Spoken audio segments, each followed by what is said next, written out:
একটা প্রশ্ন করি, যদি আজ রাতটাই আপনার জীবনের শেষ রাত হয়, তাহলে আপনি কি আল্লাহর সামনে দাঁড়াতে প্রস্তুত? আমরা ভাবি আরও সময় আছে, এখনও তো যুবক, পরে তওবা করব। কিন্তু জানেন, কবর কখনো বয়স দেখে না, মৃত্যু কখনো নোটিশ দেয় না।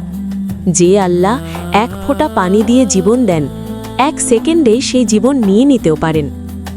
আজ যে চোখ পাপ দেখছে, কাল সেই চোখ মাটির নিচে বন্ধ হয়ে যাবে। আজ যে জিহ্বা গুনাহ বলছে, কাল সে জিহ্বা কথা বলতেই পারবে না।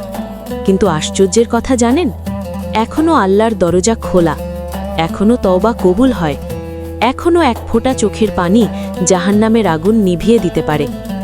আজই বলুন, ইয়া আল্লাহ, আমি ফিরে আসছি। যদি আপনি চান আল্লাহ আপনার সব গুনাহ মাফ করুন, কমেন্টে লিখুন ইয়া আল্লাহ, আর ভিডিওটা শেয়ার করুন। হয়তো কারো জীবন বদলে যাবে।